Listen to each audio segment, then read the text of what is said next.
libre? Bakit hindi? Bakit hindi yan ang sabihin sa sarili?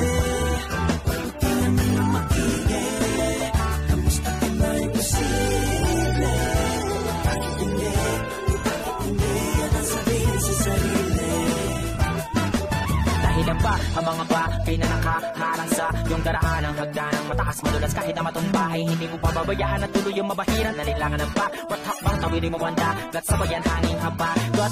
Gat apoy, bawat atak ng dugoy, hindi mawawala ng saysay ang mga boses at panaghoy. Dahil ang mga araw na dumarating ang nagsisilbing pag-asa sa kanila na sa pait ng buhay na walang na ng panlasa. Walang trabaho, walang makain, bubungan natin ang ngayon ng hangin. Humahaba na ang listahan sa tindahan at sa kiting pa ang anak mo na sanggol. Kailangang ipagtanggol sa kahirapan na bumubukol. Isip mo na bumul-bukol, ano man o kahantungan, palagi mong tatandaan kapag hindi ka na bumangon. Dito ka pala magiging talunan, dinan ng tapak sa lupa. Punasan mo ang luha, kung hindi ka susuko, hindi ka umupa.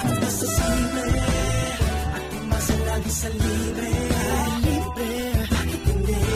Bakit hindi yan ang sabihin sa sarili?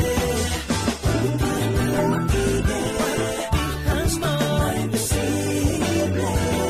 Bakit hindi? Bakit hindi yan ang sabihin sa sarili? Bakit gumigising? Bakit dumidilat? Hindi pwedeng tumigil kahit mabigat ang buhat. Hindi kumukurap kahit ilang beses ginulat. Handa nang sumagupa sa lahat, ganon kakunat ang balat na malat sa lakas ng sigaw. Iangat, kumagat, lunukin ang hilaw. Higpitan mo lang ang hawak, wag na wag kang bibitaw. Ang kalaban mo lang ay walang iba kundi ikaw. Lagi kang magpasalamat na ikaw ay binigyan. Ang isipin mo na lamang ay lamang dyan din yan. Kahit tuyo na ang halaman, siyagain mong diligan hanggang ito ay lumago na. Akala mo binyan lahat ng iyong naaabot ay pilitin mong higitan. Patalimin ang patalim at maghanda kang gilitan. Kung hindi mo nagawa, huwag mo na muling tignan. Marami pang pagkakataon ang nasa iyong harapan. Basta simple, at umasa lagi sa libre. Bakit hindi? Bakit hindi yan ang sabihin sa sarili? Yan ang sabihin. Hindi na makinig, kamusta ka na imposible?